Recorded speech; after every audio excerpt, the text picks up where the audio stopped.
Et il y a aussi ce fameux hadith qui dit le paradis, il est sous les pieds des mères. Et moi, je rajouterais, il y a l'enfer aussi qui est sous les pieds des mères. Donc, utilisez cette phrase, ce hadith, le paradis, il est sous mes pieds, si tu ne m'obéis pas, si tu n'as pas ma bénédiction, alors tu iras. Voilà, Allah, il va pas accepter, il va pas t'agréer, tu n'auras pas la baraka. Et pour tout, hein, la fille ou le garçon, il veut choisir un domaine d'études. Non, je veux pas, je veux que tu fasses ça. Le choix, il veut se marier, elle veut se marier. Non, je veux pas telle personne. Tu te marieras pas avec cette personne. Donc, tous ces éléments-là font qu'il y a une pression derrière et on utilise toujours le joker. Sauf que ce que vous avez oublié, chers parents et chers futurs parents, c'est que vos enfants ne vous appartiennent pas. Ils sont une amana.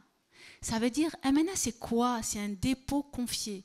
Et tout dépôt va être restitué à son propriétaire.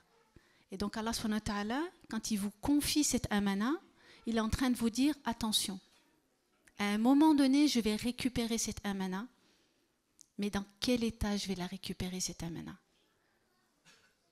Donc la responsabilité première, comprenez bien que le droit des enfants est prioritaire par rapport aux droits des parents. Ça veut dire quoi? Ça veut dire que, et ça c'est Allah subhanahu wa ta'ala qui a décrété le droit des enfants. Mais si nous, en tant que parents, on n'agit pas de manière à ce que nos enfants soient bien, alors ne venez pas dire mon enfant ne m'obéit pas, mon enfant ne me respecte pas, mon enfant me désobéit ou me parle mal. Qu'est-ce que moi, en tant que parent, j'ai fait avec lui pour qu'il puisse me respecter? L'autorité, ça n'est pas le respect. Le respect, c'est d'apprendre à son enfant les choses de la vie. C'est de respecter ses choix aussi. Bien sûr, ils ont besoin d'un cadre.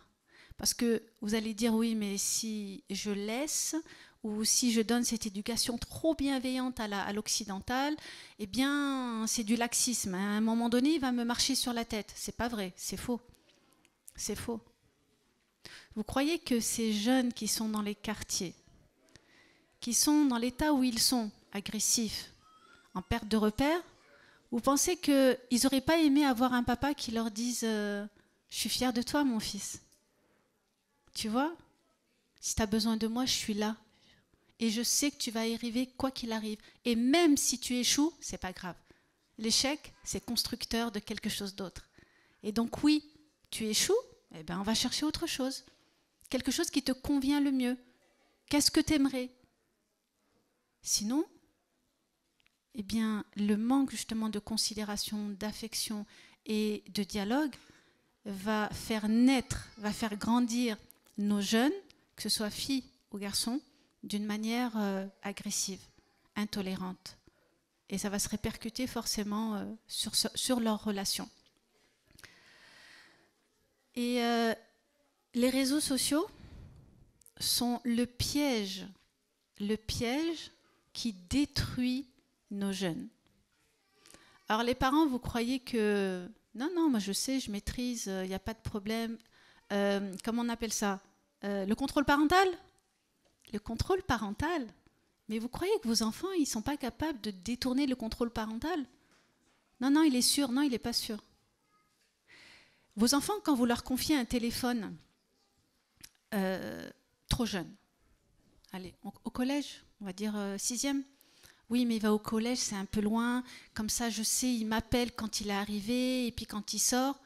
Mais nous, on faisait comment avant? On n'avait pas de téléphone. Pourtant, on allait au collège, c'était un peu loin, et on revenait. Il n'y avait pas de problème. Mais si vous donnez un téléphone à vos enfants, là, c'est fini. Vous venez d'ouvrir la porte de Pandore, et c'est une catastrophe.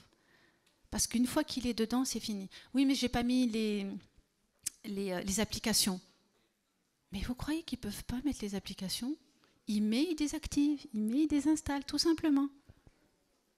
Donc, vos enfants ont des comptes, que ce soit Snap, que ce soit TikTok, que ce soit Insta, mais sur le téléphone de leur copine ou copain. Et quand ils ont un téléphone, ben voilà. Le problème, le danger du téléphone, c'est les réseaux sociaux. Les réseaux sociaux sont vraiment, c'est génial quand c'est bien utilisé. Malheureusement, il y a des personnes qui sont malveillantes dans ces réseaux sociaux. Il n'y a pas plus tard que quelques jours, une influenceuse a sorti une application. Elle a presque 5 millions d'abonnés sur TikTok. Vous savez, c'était quoi cette application? Crush. Trouve ton crush, trouve ton petit ami. Ça veut dire que cette application, elle est destinée aux 10-21 ans. Donc moi, j'ai téléchargé l'application, je suis allée, j'ai mis n'importe quel âge, hein, donc j'ai mis 15 ans, et il n'y a aucun contrôle de l'âge. Donc dans cette application, vous mettez le collège de la personne, donc l'enfant il met son collège, il met les informations qui le concernent. Et il y en a plusieurs qui ont fait des tests, des personnes qui ont 24 ans, 30 ans, ils sont partis dans cette application, ils habitent Paris, et ils ont réussi à se connecter à une jeune de 13 ans qui est en Bretagne, et ils ont pu retrouver l'emploi du temps des parents, l'adresse, le collège. Donc, c'est une porte ouverte à quoi? Vous voyez, quand les enfants arrivent à la puberté, comme je vous ai dit, c'est un stade de développement qui est complètement différent. C'est une construction. Mais si vous saviez la souffrance dans laquelle ils sont, et si nous, on n'est pas derrière eux à les matraquer, à les fliquer, mais derrière eux, pour essayer de comprendre ce qui se passe à l'intérieur d'eux, eh bien, s'ils ne peuvent pas parler avec vous, ils trouveront d'autres personnes à qui parler. Et vous savez, quand cette influenceuse a été dénoncée, eh bien, toutes ces jeunes-là, de 10, 13, 12 ans, elles l'ont défendue. Elles l'ont défendue corps et âme. Mais moi, donc les jeunes filles, elles disent, mais moi, je la soutiens à fond, parce que c'est une bonne personne. Alors que c'est une personne qui profite de la crédulité des jeunes. Donc voilà, c'est quoi les réseaux sociaux? Et ça, ce n'est on va dire, qu'une partie de l'iceberg. Sans compter que quand vous donnez un téléphone à vos enfants, ça peut aller beaucoup, beaucoup, beaucoup plus loin. Voilà, je crois que mon temps est révolu. C'est bon. Barakallahu fikoum. Allah yahfadek pour cette intervention qui